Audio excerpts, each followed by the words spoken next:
je vais poser des questions pour dire, mais quel sera le type de ferme à la fin? Dans quel type de ferme il faut investir en Guinée ici? Parce que la formation de la Guinée est différente de la formation du Mali, est différente de la formation de la Côte d'Ivoire, est différente de la formation du Bénin. Donc, chaque type de formation que je fais est inféodé à un milieu donné. Et je n'ai pas quitté Cotonou pour venir vous former, quitter l'aéroport pour l'hôtel. J'ai commencé par Zéro Corée, j'ai commencé par Cancan, tout ça là, pour connaître d'abord les réalités du pays avant de vous conseiller. C'est vrai, j'avais déjà des prérequis, des idées reçues, tout ça, mais on ne peut pas former et être crédible sans connaître les réalités du pays dans lequel on est. Soyez les bienvenus. Merci. Pour ceux qui ne me connaissent pas, moi c'est M. Taragbe Valère Wansou, je suis ingénieur agronome praticien, recherche, développement, entrepreneur, multi-investisseur. Je parle sur Internet d'agriculture, de développement, d'investissement en Afrique, des intérêts de l'Afrique, des plantes et de leurs vertus. Et aujourd'hui, je serai votre formateur. On est un rendez-vous de donner et de recevoir. J'apprendrai de vous. Si je n'apprends pas de vous aujourd'hui, j'ai échoué. On va parler de la production végétale. On va décortiquer ça. Les sous-départements de la production végétale. C'est quoi la production végétale? Quels sont les différents types de production végétale possibles? Nous allons parler de la production animale. Quels sont les différents types de production animale? Nous allons parler de la production piscicole. Qu'est-ce qu'on met dedans? Et je vais aller dans des cas concrets. Ce n'est pas qu'on va parler, vous allez regarder des vidéos. Vous allez poser des questions à la fin. Ça va être très intense. On va parler de la transformation agroalimentaire. On ne peut pas faire tout ça sans la transformation. L'agriculture sans la transformation ne sert à rien du tout. Nous allons parler de l'agroécotourisme, qui est la nouvelle forme d'agriculture qui est actuellement en vogue, qui est à la mode aujourd'hui, qui est plus rentable que la production végétale, la production animale, la production piscicole, la transformation agroalimentaire. En fait, dans l'agroécotourisme, vous avez la production végétale, la production animale, la pisciculture, la transformation agroalimentaire. Vous l'avez tout ça. Investir dans une ferme agricole aujourd'hui nécessite une approche intégrée pour faire face aux challenges de l'agriculture africaine. Une ferme intégrée combine plusieurs départements pour maximiser la productivité et la durabilité. Merci, madame. Comment je crée une entreprise sans comprendre ce que mon comptable fait? C'est une grave erreur. Même si je ne suis pas comptable, je dois avoir une idée globale de ce que le comptable fait. Débit, crédit, bilan. C'est ça, non? Voilà. Donc, je dois savoir que la tomate qu'on a semée là, c'est 3 mois. Si c'est une variété à cycle long, ça peut faire 8 mois. On a pris la tomate, on ne peut plus mettre le piment. Donc, on met autre chose. Par exemple, une autre plante qui n'est pas de la même famille que la tomate, telle que le niébé. Le niébé pour renverser, pour refertiliser le sol. La mangue, elle existe partout. OK. Pendant la saison, il y en a partout, ça pourrit. C'est comme au Bénin. La papaye, elle est faiblement produite. De-là de Kindia, le cercle Kindia, du Breka, Koya, Conakry ici, il y a presque peu de plantations en plein des hectares à l'intérieur du pays. Les oranges, la même chose. Les plantations d'orangers ont disparu il y a belle lurette. Est-ce qu'il y a la demande? Oui, à la demande. À la demande, on importe actuellement des oranges qu'on importe du Maroc. C'est grave. L'Afrique du Sud. C'est très grave. Les raisins, les mandarines, ça s'importe maintenant en Guinée. C'est très grave. Un fruit de luxe. Vous n'allez plus importer. Dites Amen. Amen. Donc, quand je fais ça, vous savez, le poivre, c'est une culture de sous-bois. OK? Et il faut planter des tuteurs. Ici, là, le tuteur que j'ai, on l'appelle le sablier. Et donc, moi, je suis en train de mettre mes gingembre entre les lignes, parce que le poivrier, je dois le sacler 4 fois par an. C'est de la main d'œuvre que ça me coûte. J'ai de l'espace libre. Ça me coûte quoi de mettre le gingembre pour occuper les ouvriers qui sacrent seulement dans le vide? Entre sacler dans le vide ou mettre des gingembres qu'on sacle, qu'est-ce qu'il faut faire comme choix? Mettre des gingembres entre les lignes pour sacler. Et donc, c'est l'avantage de l'association de culture. Et là, il faut faire le paillage parce que le gingembre aime avoir son pied complètement tout le temps humide. Pas inondé, hein? Humide. Parce que quand c'est inondé, qu'est-ce qui va se passer? Ça va créer ce qu'on appelle de l'asphyxie. L'excès d'eau va créer l'asphyxie. Et je sais que le gingembre est cher. Le gingembre, les gens, est trop cher en Guinée. Vrai ou faux? Vrai ou faux? 15 000, ça veut dire que le kilo est autour de 1000 francs. 1000 francs le kilo, n'est-ce pas? 1000 francs le kilo, 15 000, 25 000, 1000 francs, 1500 francs. C'est la même chose. Parce que ça veut dire que le sac de 50 kilos est à 50 000. Ouais. Mais est-ce que vous savez, quand vous mettez un gingembre en terre, il va vous retourner entre 8 et 10 gingembres? Est-ce que vous savez? Non. Parce que c'est une racine. Quand vous mettez un gingembre en terre, il va vous retourner 8 à 10 gingembre. Quand c'est bien fait. Ça fait la rentabilité fois combien? Fois 8. C'est bon? Vous allez me demander combien de sacs de gingembre il faut pour faire 1 hectare, n'est-ce pas? La date d'expiration d'une semence professionnelle ne doit pas être inférieure à 1 an. D'accord? Le taux de germination doit être au-dessus de 80%. Le taux de pureté doit être au-dessus de 90%. Et si vous voulez faire de l'agriculture rentable, utilisez les semences hybrides. Si vous voulez faire de l'agriculture biologique, utilisez les semences traditionnelles. C'est bon? 70% de terre végétale. La terre végétale, c'est la première couche de sol qu'on trouve quand on enlève les feuilles dans une forêt ou quand on enlève les sachets dans un tas d'ordures. Le sable noir qu'on retrouve là, c'est ça le terreau, c'est la terre végétale. On va le désinfecter, donc on va utiliser la vieille cendre. La vieille cendre, c'est un désinfectant. Donc 10% de vieille cendre ou bien de solution nématicide. La vieille cendre, c'est une solution nématicide ou antiseptique, ou on peut le remplacer par le tourteau de Nîmes. Le tourteau de Nîmes, c'est les déchets quand on fait l'huile de Nîmes. D'accord? 10% de solution nématicide, vieille cendre ou tourteau de Nîmes. 10% de fiente de volaille décomposée. Pourquoi la fiente de volaille? Parce que c'est la pépinière. La fiente de volaille est riche en azote. Et pour faire la pépinière, on a besoin de l'azote. L'azote permet aux plantes de vite croître parce que les plantes ont besoin au jeune âge de croître. C'est bon? 10% de solution nématicide, c'est-à-dire la fiente de volaille, la vieille cendre ou, comment on appelle ça, le tourteau de Nîmes, 10% de fiente de volaille décomposée ou crotte de lapin décomposée bien tamisée, c'est à vous de voir, et maintenant 10% de sable fin. Le rôle du sable fin ici, c'est d'améliorer l'aération de notre substrat. C'est ce que les entreprises françaises, américaines font dans les paquets de 50 kg, 25 kg, 20 kg qui vendent dans les grands supermarchés pour vous revendre, pour faire la pépinière. Aucun Africain ne doit acheter ça. Ils vendent même de la tourbe pour nous. Donc, en résumé, un bon substrat pour faire n'importe quelle pépinière de tous les temps sur cette terre dans le monde mondial, c'est 70% de terre végétale, 10% de solutions nématicides ou insecticides ou antiseptiques qui peut être le tourteau de Nîmes ou la vieille cendre, 10% de matière organique, c'est-à-dire la fiente de volaille décomposée, les crottes de lapin décomposées, le fumier de vache décomposé, ça peut être autre chose, d'accord? Et 10% de sable fin. Le sable fin, c'est d'améliorer l'aération, la porosité. Donc, on dit un substrat doit être meuble, riche, drainant, aéré et propre. C'est bon? C'est comme ça un agriculteur moderne réfléchit. On ne fait pas le même geste. Non, monsieur Talabé a fait une vidéo, il a dit que le poule est rentable. Je vais faire poule. Non, c'est pas ça. C'est une intelligence situationnelle. On réfléchit par rapport aux besoins, aux difficultés de son époque, de son pays. C'est ça l'agriculteur moderne.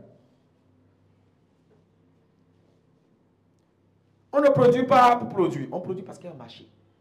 Et donc aujourd'hui, beaucoup de personnes vont abandonner leur projet, à attaquer d'autres projets parce qu'ils savent maintenant qu'avant de se lancer dans quoi que ce soit, ils doivent faire l'étude du marché.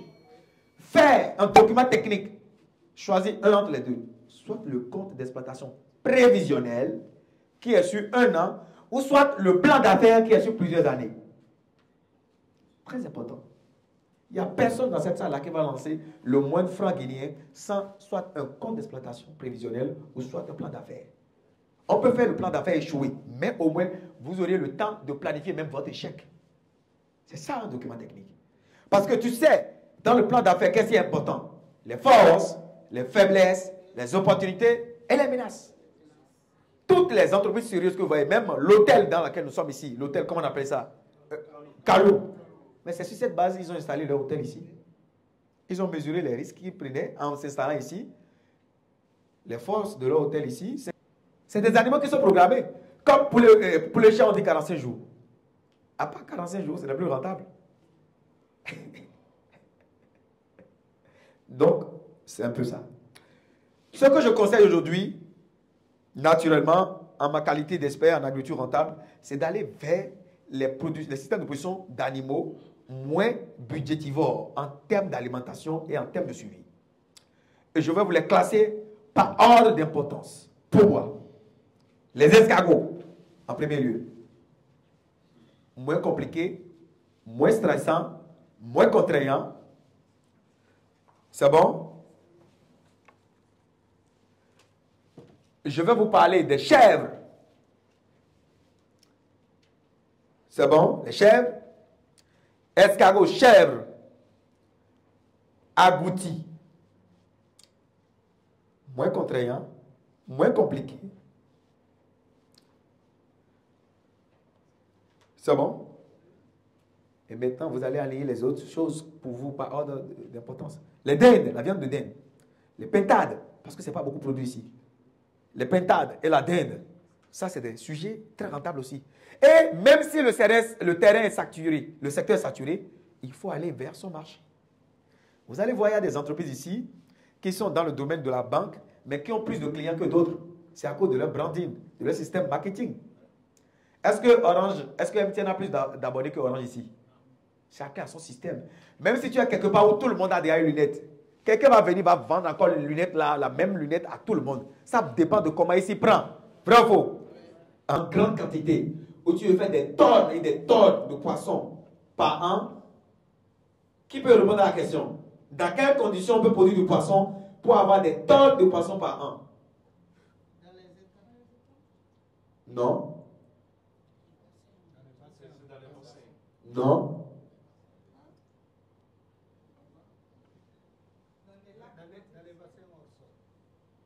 Qui a dit les lacs? Faites un gros banc pour elle.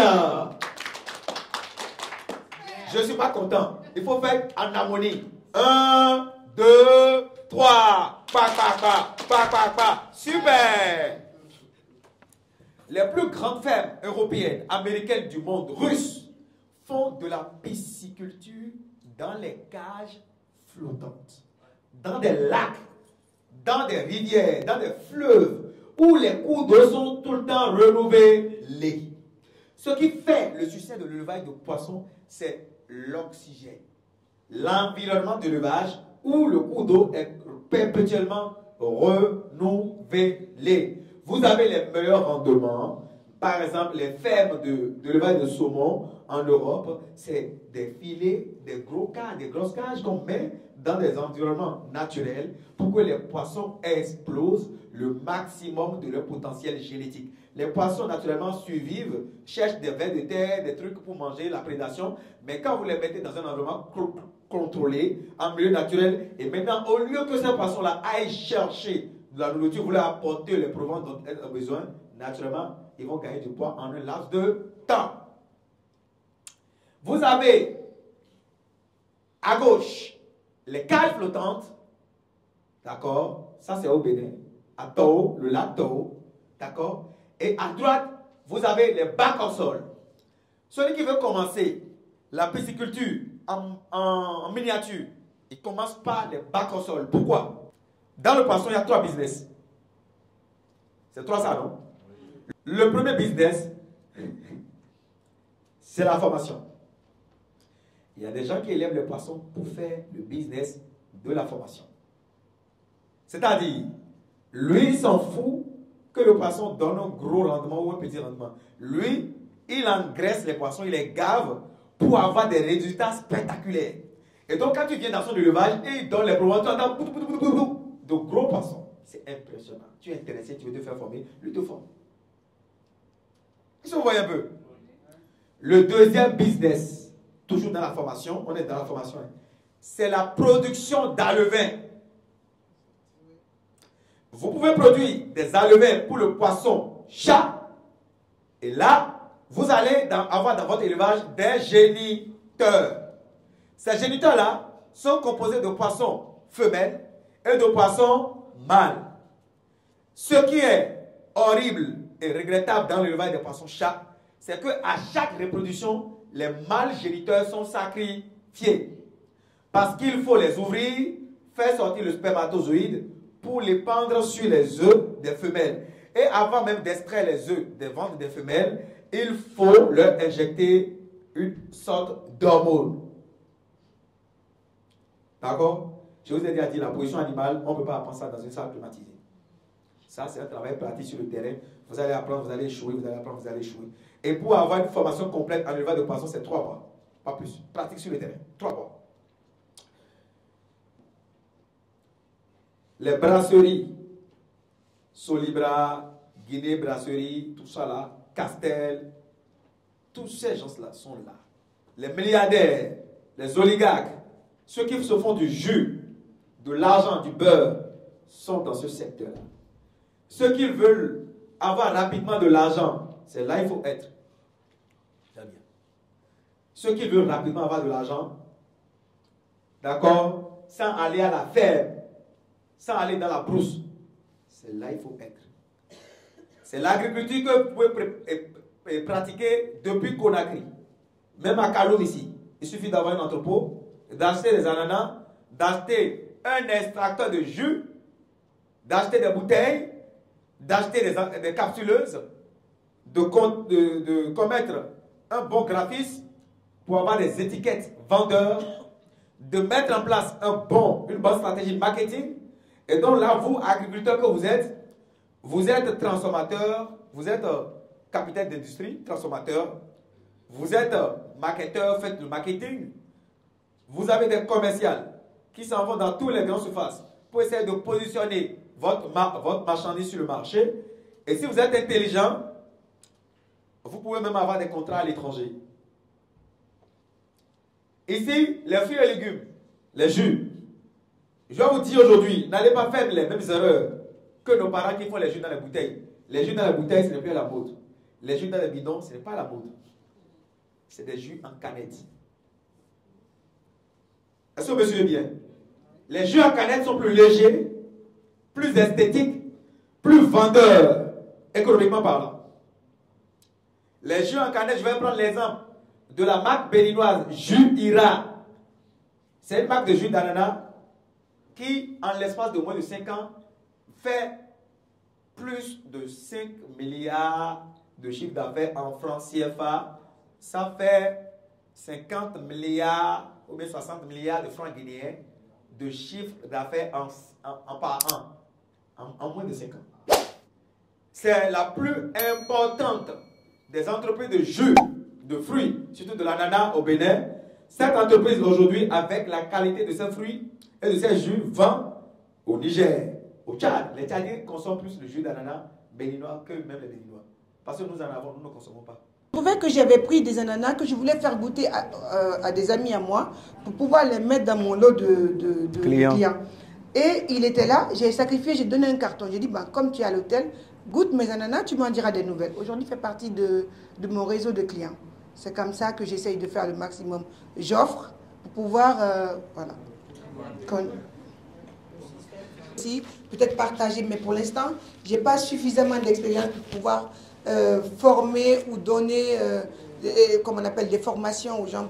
Mais je peux toujours conseiller par expérience. C'est-à-dire si, par exemple, je vois quelqu'un ou quelqu'un me demande comment faire la culture de maïs, je ne vais pas lui donner juste des formules sur Internet. Je lui parlerai de mon expérience, ce que j'ai fait, pourquoi j'ai échoué. Et voilà, les conseils que je peux lui donner, c'est ce que je lui demanderai d'attendre s'il peut se lancer ou je l'orienterai vers d'autres conseils techniques agricoles qui vont lui donner des conseils par rapport à ça. Et la première question? Pour un jeune qui compte s'y lancer, d'après votre expérience, qu'est-ce que vous le conseillez, y compris toute la difficulté et apparente? De commencer petit.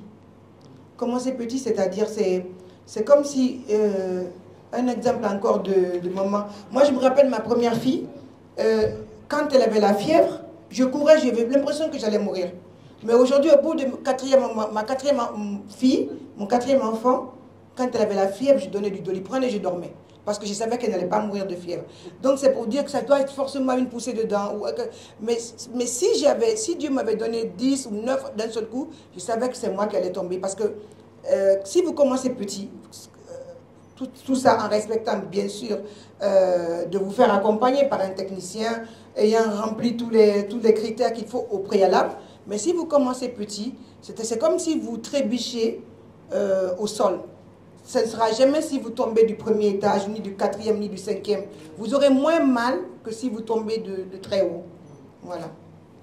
Parce que tel que soit quoi, il y a des risques à prendre, même si vous êtes entouré de... C'est comme tout investissement.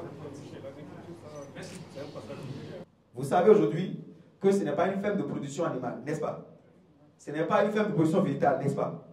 Ce n'est pas une ferme de production de poissons, n'est-ce pas? Ce n'est pas une ferme de production de volailles, de poulets, chairs seulement, n'est-ce pas? Ce n'est pas une ferme de transformation agroalimentaire seulement, n'est-ce pas? Alors c'est quel type de ferme? C'est une ferme qui combine et la production animale, la production végétale, la production piscicole, la transformation agroalimentaire, l'agroécotourisme. Rien ne se crée, rien ne se perd, tout se transforme. Les déjections des porcs, des moutons, de la volaille sont mis dans un système de biodigesteur qui permet de faire sortir le biogaz. On utilise les déchets des cabris, tout ça là, pour produire des chenilles. On utilise les déchets des régimes de palmiers à huile pour faire des champignons comestibles. On utilise les coques de palmiers à huile pour avoir des sources d'énergie, l'amande pour l'huile de palmiste. On utilise les fruits qu'on a sur le site, soit pour faire des biscuits bio, fait maison. On utilise les fruits, on les transforme nous-mêmes.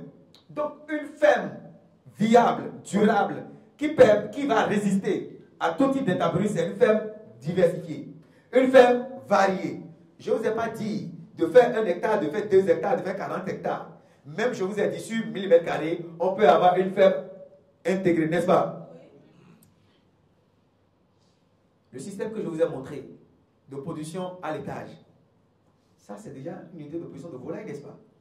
Tu peux avoir des pétanes en haut, des poulets chers en bas et des poulets pondeuses en bas. Ça fait 30, 35, 90 jours, non? Le client vient, il veut des œufs frais, tu le fais, etc. Tu en as un peu, petit budget.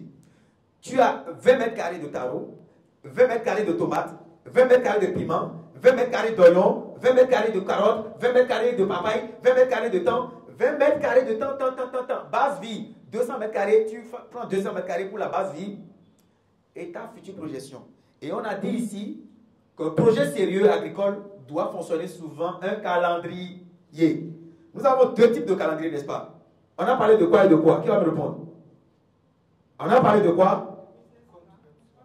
Pardon, allez-y monsieur. Du compte d'exploitation. Oui. Et du plan d'affaires. Merci beaucoup. Un banc pour lui. Super. Merci. Le super n'est pas encore super. Encore. Vous êtes super aussi. Donc, il y a 2 documents techniques que vous pouvez utiliser. Si vous êtes trop pressé, vous utilisez le compte d'exploitation. Donc, vous savez maintenant, il n'y a pas de projet agricole à faire à la volée. Ni pas, comment on appelle ça, émotion. Non. On évolue de façon calculateur, intellectuelle, méthodique, logique. On fait des projections. Je veux faire de la papaye. Qu'est-ce qu'il peut associer à la papaye? Est-ce que je fais la monoculture en respectant la densité 2 mètres entre plants, 2 mètres entre lignes pour avoir 2500 papayes sur 1 hectare, ou je divise le budget par 10? Parce que je veux produire mes papayes, il ne va pas avoir de preneur, n'est-ce pas? Je fais 100 mètres carrés de papaye, 100 mètres carrés de bananes plantaines, 100 mètres carrés de bananes dessert, 100 mètres carrés d'avocatier, 100 mètres carrés de citron, 100 mètres carrés de corosol, 100 mètres carrés. Vous n'allez pas me dire, si je fais 100 mètres carrés, 100 mètres carrés, 100 mètres carrés, 100 mètres carrés, ça veut dire que j'aurai 100 fois 100. 100 cultures sur 1 hectare. Et ne pas trouver de preneur. C'est possible ça? J'ai 100 différentes cultures. Sur 1 hectare, j'ai la banane plantaine, j'ai la banane douce, j'ai les avocats, j'ai les citrons, j'ai les caramboles, j'ai la papaye, j'ai la tomate, j'ai les poivrons, j'ai les melons, j'ai les courgettes, j'ai les aubergines, j'ai les légumes feuilles. Avec le même système d'irrigation. Et celui qui a seulement 1 hectare de tomates, si le tourneur brûle, comment il va faire? Oh, tu vas sur ta ferme, derrière ton pick-up ou ta marché, tu amènes du piment, de la tomate, des aubergines, des pois, des poireaux. Ça sera très difficile de ne pas pouvoir vendre. Vous allez toujours vendre. Vous n'allez jamais chômer. Et là, il faut faire le système d'assolement et de rotation de culture, tout en respectant les familles respectives des différentes spéculations agricoles. Et qu'est-ce que j'ai dit par rapport au type de substrat qui permet de faire une bonne pépinière? Qu'est-ce que j'ai dit? Je vais choisir quelqu'un à la volée. Et si la personne ne répond pas, je serai vraiment fâché. N'est-ce pas? On est tous d'accord, non? Tout le monde a peur.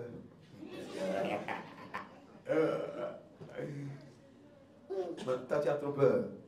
Agriculteur moderne! Agriculteur moderne! Agriculteur moderne! Agriculteur moderne! Elle vous a plu la formation? Oui! Si elle vous a plu, applaudissez pour vous-même. Pa, pa, pa.